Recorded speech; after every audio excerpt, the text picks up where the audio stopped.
CGI Khanna का चुनाव आयोग पर चला हंटर, दिया सबसे बड़ा आदेश। जी हाँ, चुनाव आयोग पर सीजीआई साहब ने बहुत बड़ा आदेश दिया है और जो आदेश है उसके मायने बहुत हैं, क्योंकि दिल्ली में एक तरफ अभी भाजपा जो है वो सरकार उसने बनाई है। दिल्ली का चुनाव वो जीते हैं और एक तरफ जो है वो सुप्रीम कोर्ट का चुनाव आयोग पर आदेश आना कहीं न कहीं बहुत बड़ा एक संकेत है। और ये आदेश इसलिए भी बड़ा माना जाता है क्योंकि ये आदेश जो है ईवीएम से जुड़ा हुआ है और ईवीएम जो है आप सब जानते हैं, पूरा देश जानता है, राहुल गांधी जो नेता विपक्ष हैं, अपने चुनाव प्रचारों में अपने भाषणों में बार-बार जो था उन्होंने ईवीएम का ज़िक्र किया। तमाम जो नेता विपक्ष हैं, चाहे वो ममता बनर्जी हों, चाहे अखिलेश यादव हों, कोई भी आप नेता ले लीजिए, आप बिहार के नेता हों, ईवीएम पर सब लोग संदेह करते हैं, सब लोग उस पर सवाल उठाते हैं। हालाँकि जो ईवीएम है उसको लेकर के तमाम याचिकाएँ जो हैं सुप्रीम कोर्ट में दाखिल हुई, हाई कोर्ट्स में भी गई और उन याचिकाओं को तमाम कोर्ट्स ने, सुप्रीम कोर्ट्स ने भी जो पिछले सीजीआई थे डीवाई चंद्रचूड़ साहब, उन्होंने भी क्लीन चिट दिया। उन्होंने भी कहा था कि ईवीएम में कोई भी हेर-फेर, कोई भी गड़बड़ी जो है वो नहीं हो सकती है। तो आप लोग देख रहे हैं जब से सीजीआई जो है संजीव खन्ना साहब बने हैं, चंद्रचूड़ साहब जिस काम को अधूरा छोड़ के गए थे, उस काम को पूरा करना उन्होंने शुरू कर दिया है। बहुत कम समय के लिए सीजीआई हैं, लेकिन उनके आदेश जो हैं, कई मायनों में बहुत शानदार होते हैं। और आप सबने देखा कि डीवाई चंद्रचूड़ साहब जो पूर्व सीजीआई थे, ईवीएम के कई मामले में वो भी सुनवाई में रहे और ईवीएम को क्लीन चिट उन्होंने दिया। उसी ईवीएम के मसले पर सीजीआई संजीव खन्ना साहब ने ये बहुत बड़ा आदेश दिया है, तो आदेश को मैं आपसे डिस्कस करूँगा। मैं पहले बता दूँ सोशल मीडिया पर इसके बारे में और इलेक्ट्रॉनिक और प्रिंट मीडिया पर जो चीज़ें, जो न्यूज़ है, वो मैं आपको एक बार उसका ब्रीफ कर दूँ। तो देखिए यहाँ पे साफ स्पष्ट लिखा है कि दिल्ली जीत के बाद सुप्रीम कोर्ट से बहुत बड़ा आदेश है। एसोसिएशन फॉर डेमोक्रेटिक रिफॉर्म्स यानी कि जो ईडीआर जो एक संगठन है, उन्होंने सुप्रीम कोर्ट में एक याचिका दाखिल की थी। इसमें कहा था कि ईवीएम के वेरिफिकेशन के लिए चुनाव आयोग की तरफ से बनाए गए स्टैंडर्ड ऑपरेटिंग प्रोसीजर यानी कि एसओपी जो है, उनको उन्होंने टारगेट किया था कि वो उन पर सुनवाई की जाए। सुप्रीम कोर्ट के अप्रैल 2024 के जो फैसला था उससे एसओपी जो है वो मेल नहीं खाता है। तो आप देखिए जो ईडीआर है, उन्होंने जो उनके वकील हैं ईडीआर के इस केस में, सीनियर एडवोकेट हैं सुप्रीम कोर्ट के प्रशांत भूषण, एडवोकेट प्रशांत भूषण के ज़रिए से उन्होंने सुप्रीम कोर्ट में याचिका दाखिल की है और उन्होंने कहा कि जो स्टैंडर्ड ऑपरेटिंग प्रोसीजर एसओपी जो सुप्रीम कोर्ट ने निर्धारित किया था, उससे मैच नहीं खाते हैं और उसमें जो है उन्होंने कुछ चेंजेस की उन्होंने मांग इस याचिका में की। तो मैं आपको बता दूँ कि इस जो याचिका है, इस याचिका की जो सुनवाई कर रहे हैं, वो खुद सीजीआई है इसकी याचिका की सुनवाई करने की। 2 जस्टिस की बेंच है, इसकी अगुवाई जो है सीजीआई संजीव खन्ना साहब कर रहे हैं और दूसरे जो जस्टिस हैं जस्टिस दीपांकर दत्ता जो हैं इस बेंच में दूसरे जज हैं, जो कि जस्टिस हैं, जो कि इस मामले की पूरे की सुनवाई कर रहे हैं। तो ईवीएम पर चुनाव आयोग को इस याचिका पर बड़ा आदेश जो है ईवीएम को लेकर जस्टिस की बेंच ने दिया है। अब मैं आपको बता दूं कि सुप्रीम कोर्ट ने आखिर इसमें क्या आदेश दिया है। इसके पहले मैं आपको बता दूं, थोड़ा-सा मैं थोड़ा पीछे ले जाऊँगा।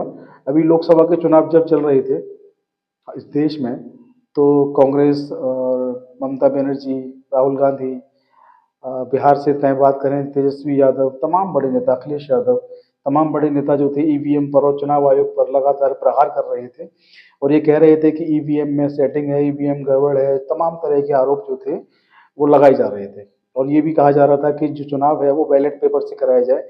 इसको लेकर के पूर्व में भी एक याचिका सुप्रीम कोर्ट में आई थी और उस याचिका में सुप्रीम कोर्ट ने उस याचिका को खारिज कर दिया था और सुप्रीम कोर्ट ने कहा था कि हम दोबारा से वापस पीछे नहीं लौट सकते हैं, हम आगे बढ़ चुके हैं। अब समय ईवीएम का है, बैलेट पेपर से चुनाव इस देश ने देखा है।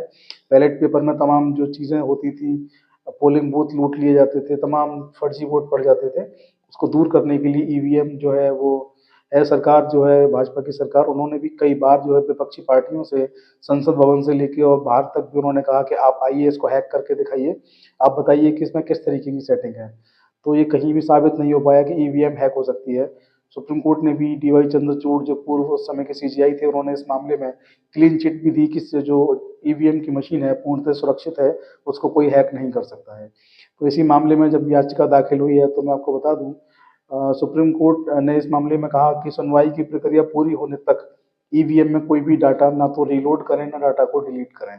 सुप्रीम कोर्ट का एक बड़ा आदेश इसको माना जा रहा है, क्योंकि वो यहाँ पे स्पष्ट कहते हैं कि सुनवाई जब तक इस मामले की पूरी ना हो जाए, तब तक कोई भी डाटा आप नया नहीं डालेंगे और पुराना जो डाटा है उसको डिलीट नहीं करेंगे। आप ये भी नहीं करेंगे कि आपने पहले डाटा जो है उसको डिलीट कर दिया और दोबारा से उस डाटा को आप उसमें डाल रहे हैं, तो आप ये भी नहीं करेंगे।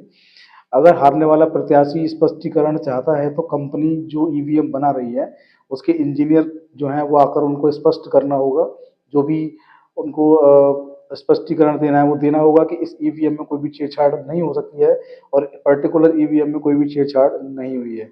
इसके साथ जो है सुप्रीम कोर्ट ने चुनाव आयोग को भी आदेश जारी किया कि जो आपने इसकी जो वेरिफिकेशन की जो कॉस्ट है, जो कीमत है, वो रखी है 40,000 रुपये, वो कहीं से भी उचित नहीं है। उसको आप लोग एक जेन्युइन रेट पर लेके आइए। उसका जो जो 40,000 रुपये आपने रखा है वो बहुत ज़्यादा है, उसको कम कीजिए। बिल्कुल जेन्युइन रेट पर आप इसको लेके आइए, जिससे कोई भी जो व्यक्ति है इसकी जांच जो है वो करवा सके। इस मामले की अगली सुनवाई जो है मार्च में होनी है और मार्च में चुनाव आयोग से पूरी जानकारी मांगी गई है, पूरी प्रक्रिया की जानकारी मांगी गई है।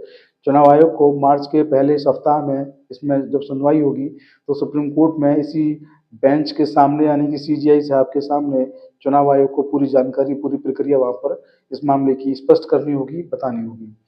तो इस मामले में सुप्रीम कोर्ट का सबसे बड़ा जो आदेश है वो ये है कि एक भी डाटा, ध्यान दीजिए, एक भी डाटा डिलीट ना किया जाए।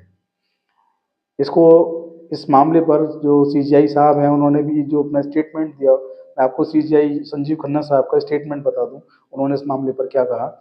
सीजीआई खन्ना ने इस मामले पर कहा कि 2024 में दिया आदेश का ये मतलब नहीं था कि ईवीएम से आप डाटा डिलीट करें और या रिलोड करें। मकसद ये था कि चुनाव के बाद कोई इंजीनियर मशीन को चेक करे और वेरीफाई करे, यानी कि साफ कहा गया है कि मशीन को आप चेक करें, वेरीफाई करें और जो भी स्पष्टीकरण है वो आप दें।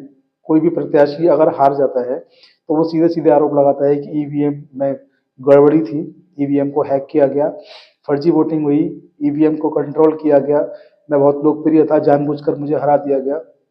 ऐसे आरोप कोई भी प्रत्याशी किसी भी दल का, किसी भी पार्टी का अगर लगाता है तो उसके लिए वेरिफिकेशन जो है आप कराएं। वेरिफिकेशन की एक कॉस्ट जो है जेन्युइन कॉस्ट रखें।